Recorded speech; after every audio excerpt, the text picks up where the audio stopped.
I'm going to present on clean rooms and testing, and really emphasize on some of the clean room tests that perhaps Steve talked about, some that Connor has mentioned, a wrap up of the standards, but with a focus on connecting and networking and being connected to the standards community, the standards committees, and ensuring that we've got proper training and competence and therefore confidence in the testing and the industry we're in. So I'll go through that. So I think a good summary. I'll try and wrap all of that up for the day. Same as everybody else has said, all of the content is in the slides, so I might paraphrase some of it and not go too deep into other parts. But you have the slide deck, or you will have the slide deck come next week. You'll be sent links to all the slideshows, and if there's anything that comes from this or any other presentation, then come back to us individually, and we can have longer conversations. For me, this area then really focuses on this side of the graph. That side's really experience of the slide, sorry. But contamination control network and the CTCBI are areas that I give a lot of promotion to these days. More so in my younger career, I was going to these events, I was going to these society meetings and learning from those that had grayer hair than me at the time, and now that seems to be me. So I'll try and impart and share what I've captured over the years, and encourage you hopefully to contribute and join in with the CCN and the CTCBI. So clean room testing and certification is the theme. On reflection for me, some standards have changed, and when I talk of standards, Connor, if you're around before lunch and you listen to Connor Murray, he'll throw a lot of different regulations and standards from lots of different industries at you. We in a clean room standards committee focus very much on ISO 14644 as the oracle. From that, other regulations might lean on it, might focus on it, might recommend it, might mandate it, might regulate to it. But ISO 14644 has expanded over this last 20 years into many, many parts. Prior to 1999, we had a British standard, BS 5295, and that was a single document with all of the content that we felt was appropriate at that time for clean rooms and contamination control. And I, early on in my career, thought, I've got this. We know everything we need to know.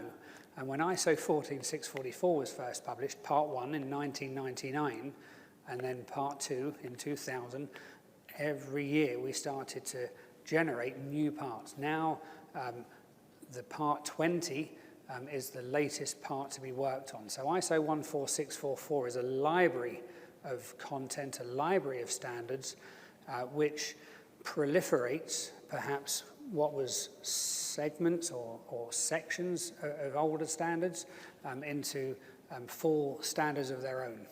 So Part 1, 2, 3, and 4 are very key. Part 1, air cleanliness by particle concentration, by airborne particle concentration. That's how you classify clean rooms.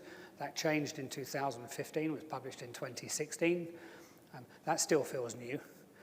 Part 2, the same year of revision, fundamentally changed from the tests to prove continued compliance with Part 1 to monitoring to prove compliance, air particle monitoring.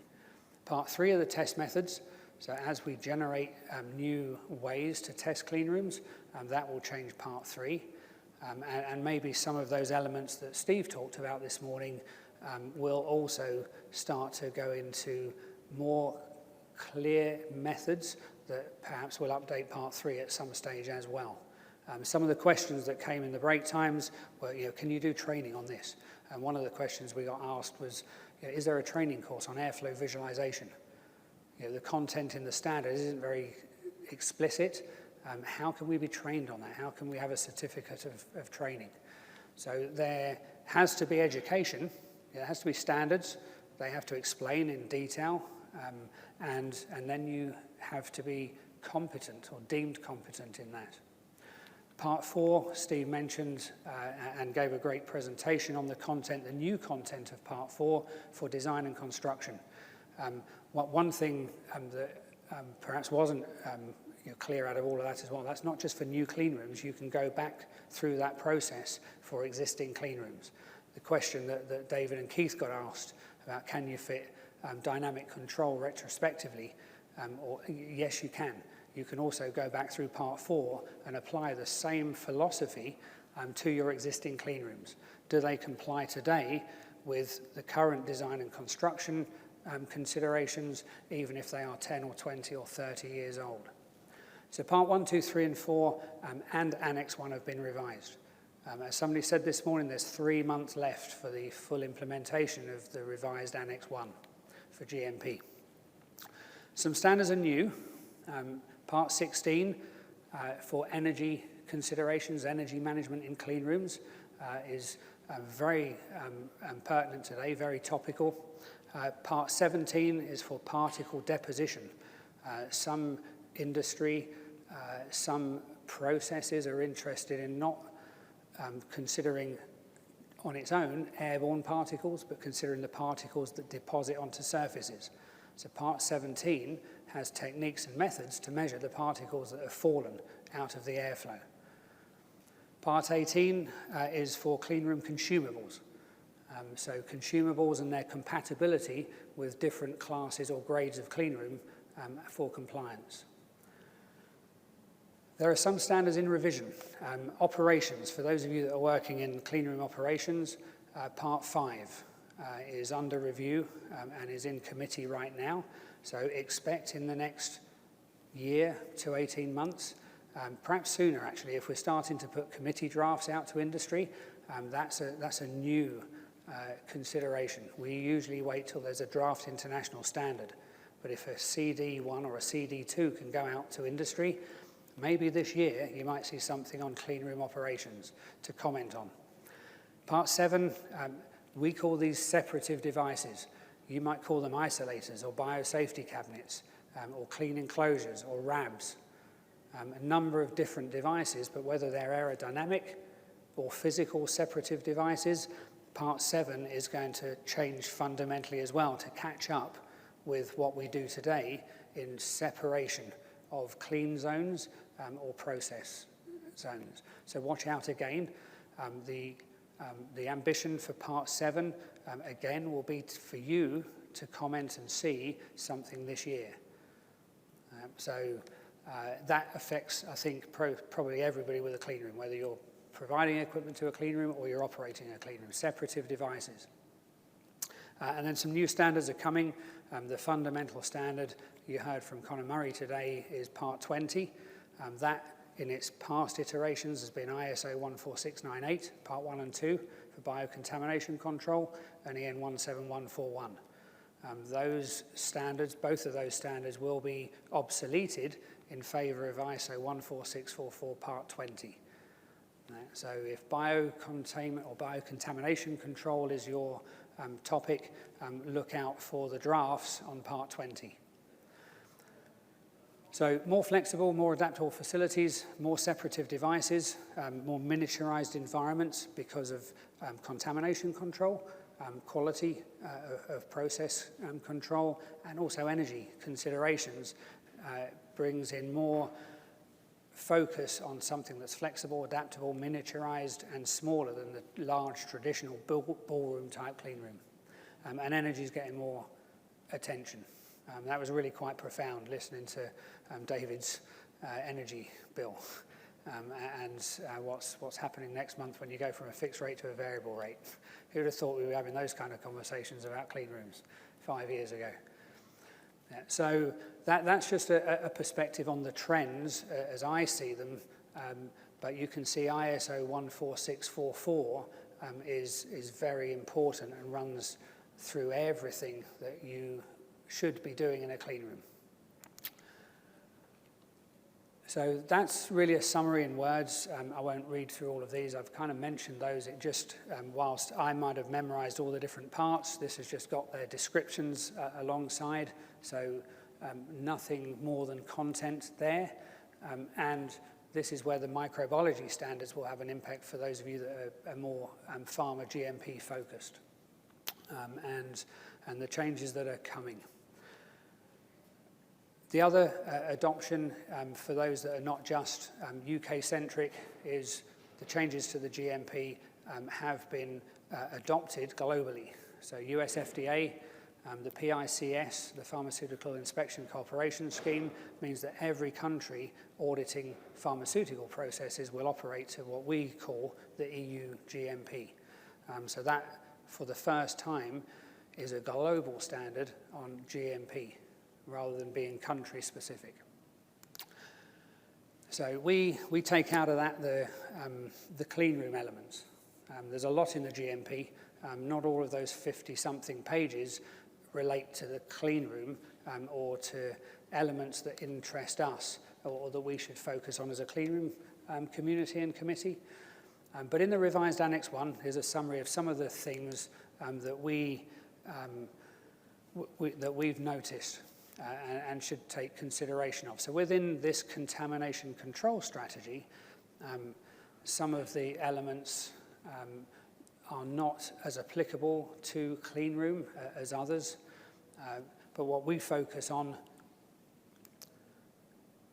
are the plant and the process, the equipment. So this relates to source, strength, the personnel, how many people would work in the room on the process, how do they gown, what is their conduct, what is their activities, the premises themselves, how is it designed and constructed, some of the utilities that penetrate that clean room envelope, and then how we monitor it.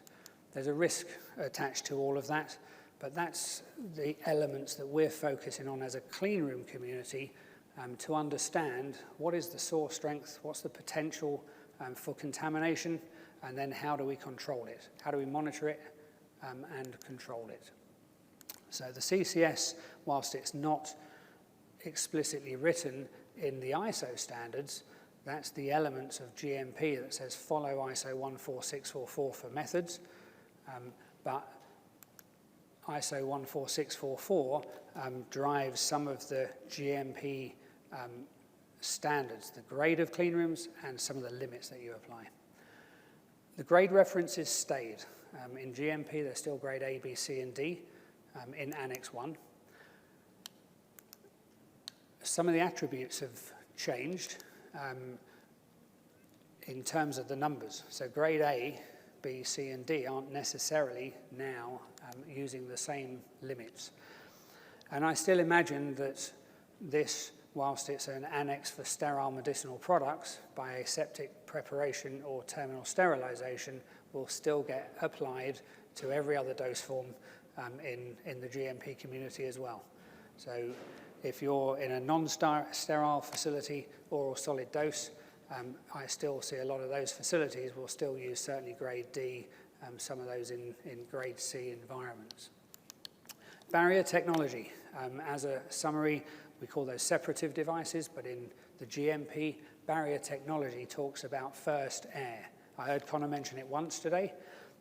It's mentioned many times in the GMP, and this is referring to filtered air that has not been interrupted prior to contacting exposed product or containers, product contact surfaces, with the potential to add contamination prior to it reaching the critical zone. That's a long sentence. And basically for us, what that means is prove it. You know, how do you prove first air? You can measure it by velocity perhaps, but you may well have to visualize it and prove that first air that has been uninterrupted, is reaching your product container or your product contact surfaces. So that's a new term. Background environments for isolators. It now says in the GMP, the minimum background for an open isolator, an isolator that can have a transfer in or a transfer out during the process is considered an open isolator, and that has to have a minimum of a grade C background. It says also in isolators for closed isolators that they can have a grade A with non-UDAF for simple operations. There's nothing in those 50-odd pages that defines what's a simple operation. Are there any? You may have to define what you consider to be simple.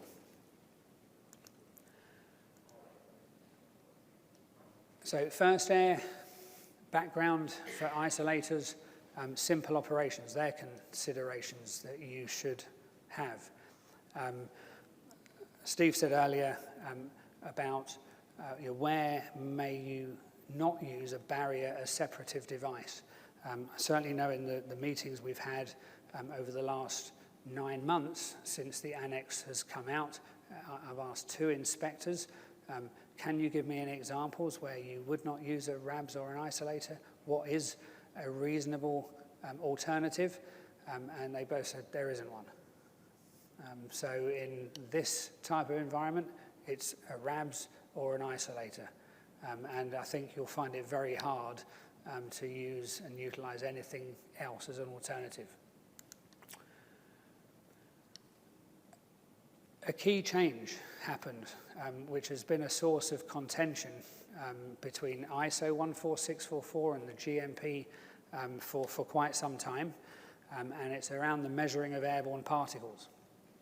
So in Table 1, which is the maximum permitted number of particles for classification, for grade A, it's no longer specified. So scientifically, technologically, the message there is, do not classify your clean rooms at 5 micron and larger particles. Well, that's been our habit, trend, activity for many years in the European GMP community. So this change is getting digested by operators of clean rooms, clean room operators. It's been digested by tester certifiers. Do you continue or not? Just because it's not specified doesn't mean you can't calculate a limit. So for GMP grade A, if you considered 5 micron, you can specify a limit. It was 20, but it is no longer. Scientifically, if you are sampling at 0.5 micron and larger, then any particles that are 5 micron and larger, you're going to count them anyway. So it's not that you're stopping counting 5 micron particles or any particles that are larger than 5 micron, you're just not specifically classifying at that size. And that's been the challenge for how much air you have to sample in each location, in each clean room. So there's a calculation that sits beneath this in the ISO 14644 standard, which has a volume of air to be sampled, and there's a calculation which relates to the maximum number of particles permitted at the class limit. And when that was 20, the required volume of air to be sampled was 1,000 litres of air at each sample location. 1,000 litres of air is a cubic metre. So that's why you have been, or why tester certifiers have to sample a cubic metre of air at every location. And that takes a long time. 35 minutes with a standard 28.3 litre a minute sample instrument, 10 minutes with the fastest flow rate particle counter that's available today. But with a standard instrument now, with this as the limit, the minimum sample volume is going to take 1 minute. So what the industry has to consider is, do you continue to classify your clean rooms at 5 micron and larger as well as 0.5 micron and larger? Some will be reluctant to change, I'm sure, but the expectation of the regulator is to remove the 5 micron particle limit for classification, not for monitoring, but for classification. But they're encouraging, but it doesn't explicitly say that, for you to sample in more locations. If you have to sample for 35 minutes in every location, you're going to sample as few locations as you possibly can. So you'll sample the minimum number of locations. If you can sample 1 cubic foot in a minute, 28.3 litres a minute, and take a 1-minute sample instead of a 35-minute sample, then the expectation is you will identify and sample in more locations. So you have better coverage of your clean room, more sampling, but it will take less time. That's not very clear in the annex why that happened. It also aligns with what the US FDA and the rest of the world have done. They've never classified clean rooms at 5 micron and larger. It's only been an EU GMP requirement. So that's quite a fundamental change. If you've not digested that, come back to these notes and think, what does that mean for my facility, my application? For monitoring, this is table 5 and 6, monitoring does have limits in it. You now see different numbers. 29 is the particle limit for 5 micron. That's been added. And less than 1 in the grade A microenvironmental data is now 0. No growth. So not statistically less than 1, no growth. So those are fundamental changes that have come about with the GMP that we reflect on in ISO 14644 and how cleanroom testers are being influenced. So for cleanroom testing and monitoring, our focus comes from part 1, part 2, part 3 of the ISO standard, and one of the training tools that gets used for cleanroom testing is the book written by Bill White, published just a couple of years ago, Cleanroom Testing and Monitoring. So what this does is deciphers all of these standards, and there's a chapter on each of them in the book. That becomes the course notes for those that are going through cleanroom testing and certification courses, and that's where all the methods fall from. Principles for cleanroom testing, 4 principles that I always talk about when you're setting up a cleanroom and qualifying it is to ensure that the air supplied is of the right quantity, to remove and dilute contamination. That comes technically in what was talked about earlier by Steve when you talk about source strength. You've got to understand what is considered to be contamination, how much is introduced at different times within your process, and the air supplied has got to be sufficient to remove and dilute that contamination. The adaptive control that David and Keith talked about is a dynamic control of it.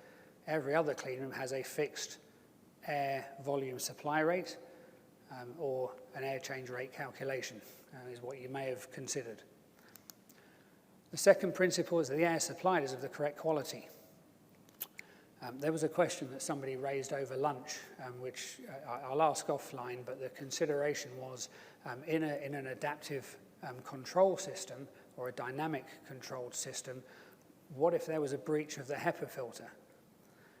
And how does that type of system react when you have to supply air of the correct quantity to remove and dilute contamination, but one of the supply routes into the clean room is the source of the contamination because you have a breached HEPA filter.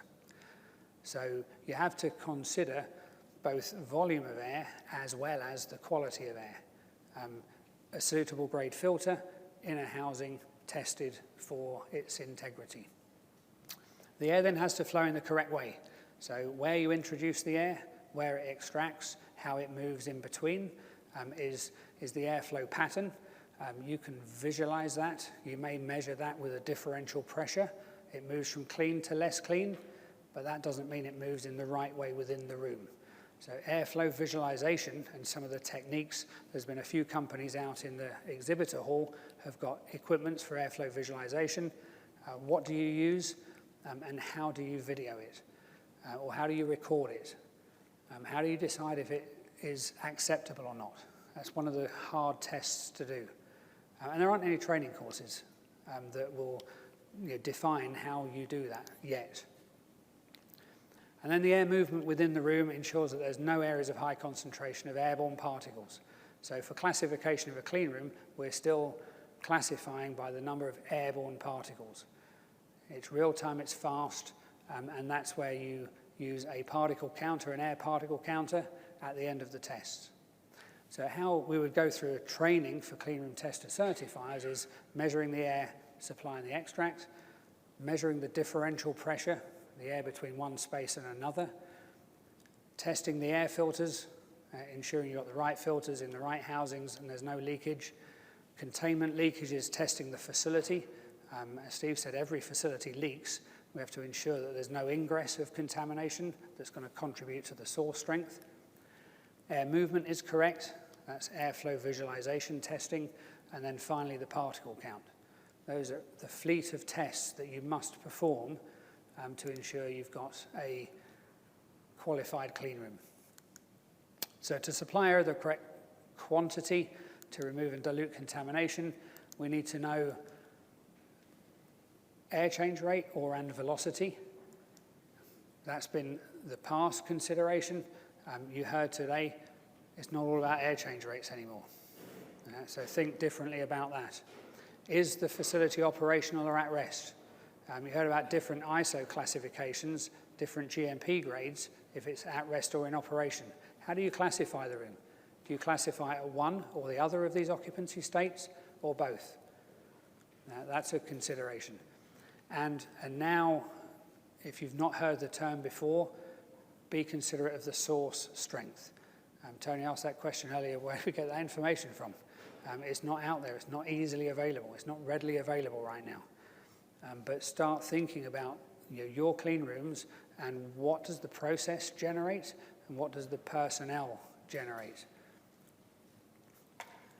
So we need to test and measure the supply air volumes, the exhaust flow rates, and consider cleanup and recovery rate.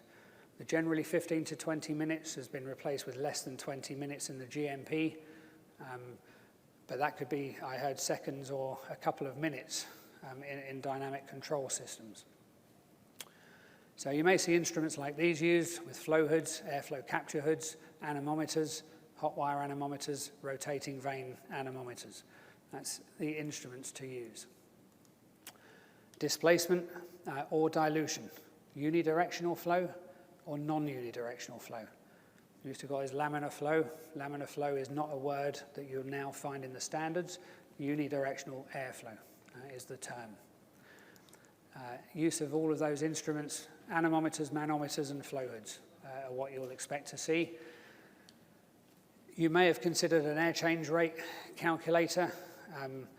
That was profound to hear that you can run your grade C facilities, grade C clean rooms at maximum 15 air changes, optimally 7 or less air changes per hour.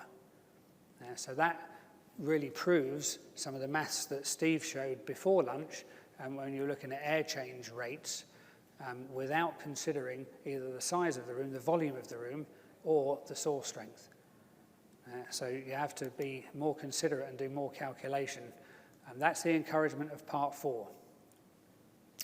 So part 4 brought into consideration some of these new elements. Source strength, talked about that quite a bit now. Contamination removal efficiency. The air volume flow rate. The air change effectiveness, the ACE. And this consideration of decay or recovery or air change rate. And what's the difference between those? So it's going to take some time. Some of this is new terminology, and so it will be kept on the agenda to get an improved understanding of what is the minimum airflow rate required, and I think that changes airflow designs.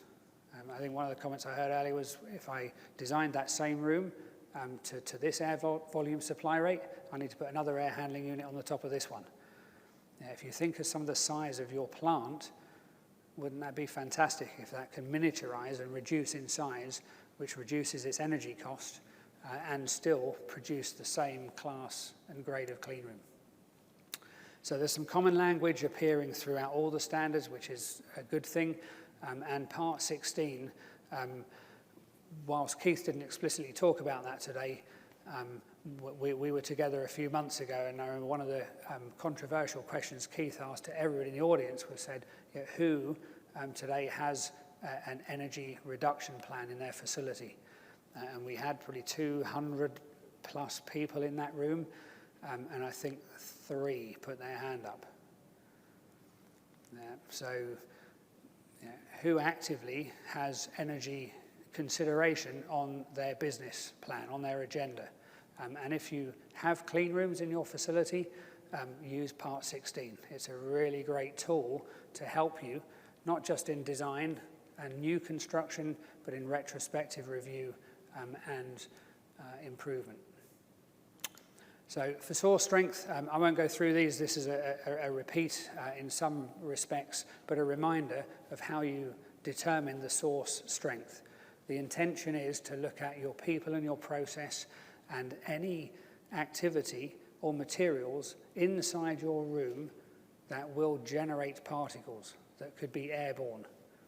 And having an understanding of that will help you determine how much air you require. Contamination removal efficiency is a consideration of the concentration of contamination, we'll call them airborne particles, in the exhaust, and a reflection on how does that compare to the concentration of particles in the room. So that's a term to consider the removal efficiency of your clean room. Your airflow pattern, how efficient is it at removing the particles that are here in the room space, and how do you measure them outside? So CRE, be considerate of that. The air volume supply rate, Steve showed this equation, and with a little more complexity as well when you consider some of the localized clean air separative devices that you might have in the room that can be subtracted from this. But this starts to get you focusing much more on the required air volume. Not just an air change rate, but what's the required air volume, and a determinant in there is going to be the source strength. What is the rate of particle emission, and how do you then remove it with the contamination removal efficiency? Air change effectiveness, another term you'll see here in Part 4, the ACE index, the air change rate at a measuring location, divided by the overall air change rate. So this is a localized air change rate consideration. So no longer are you saying, what is the length, width, height of my room, what's the air volume? The air change rate, if it's 20 air changes, it's not 20 air changes in every... Really? See, when I get the mouse and the pointer, I get called out for time. Okay, I'll go quicker now. So it's not the air change rate at every point in your room. Don't believe that the air changes in a homogeneous way.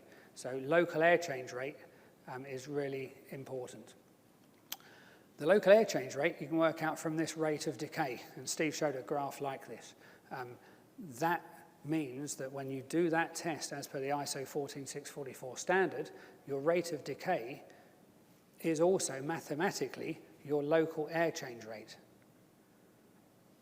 So you can perform this test in a clean room, release some test particles, measure the rate of decay by this test method that's in Part 3, and you can determine your local air change rate.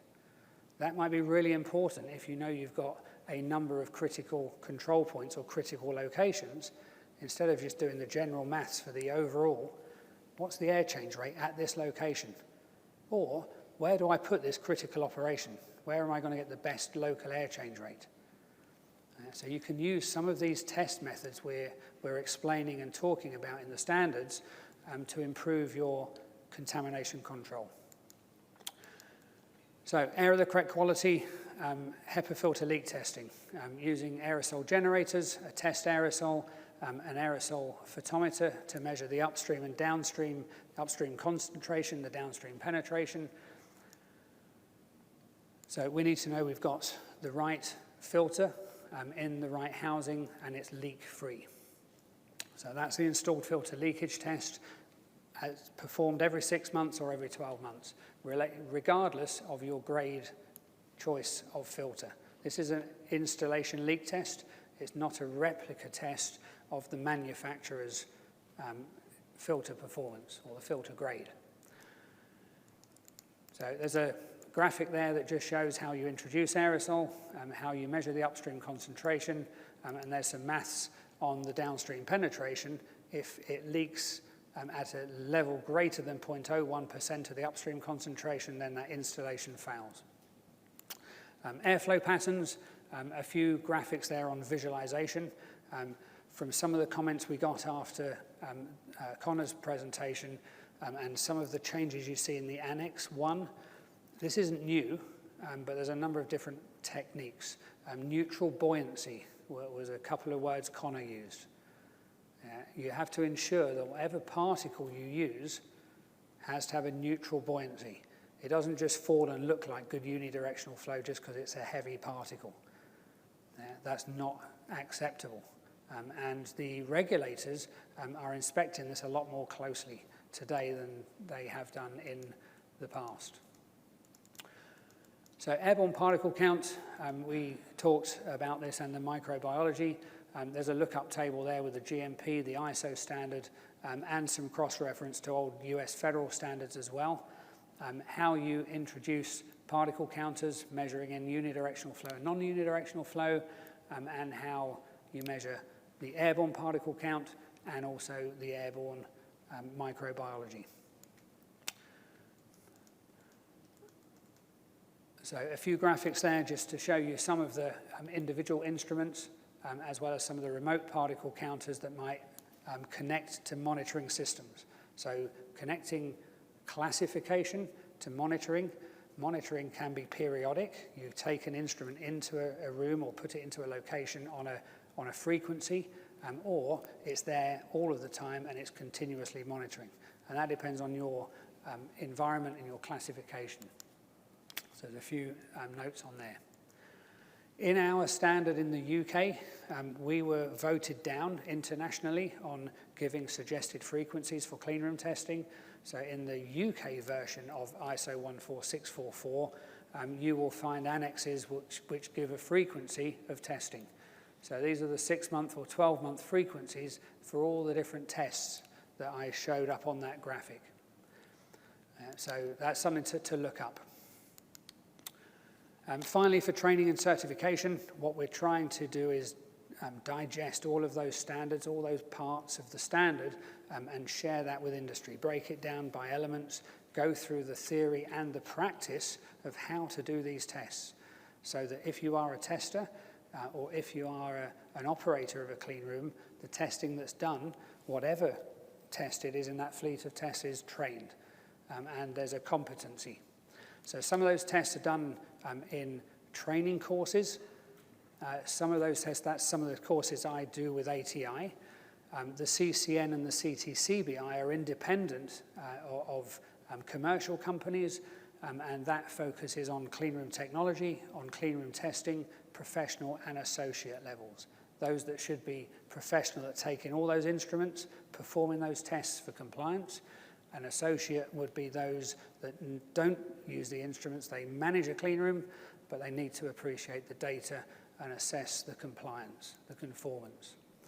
They're UK, they're regional, they're international, and both for clean room testing and certification and for biosafety cabinet testing, there are trainings available to those in the industry. This was just recent with a cohort for the CTCBI. I know some of you in the room have done these kind of programs, and that's hosted here in the UK by the Contamination Control Network. So my encouragement is, if you're interested and involved with cleanroom testing, buy the book.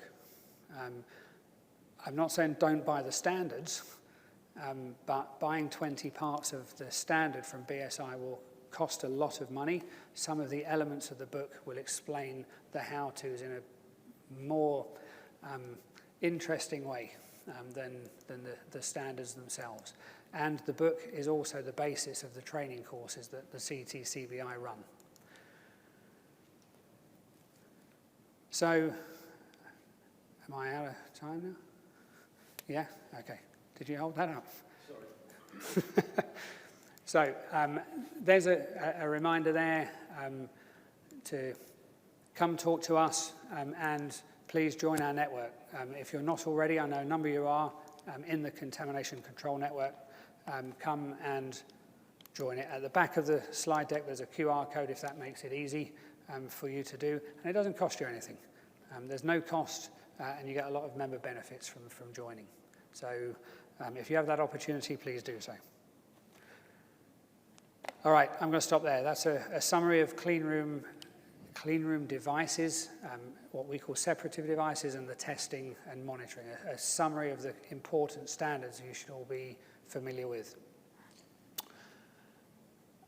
You have to put that down, Alan. I'm out of time, so I'm not going to take a question right now. I was going to say I'd hold the mic for questions, and I can ask one question if I could.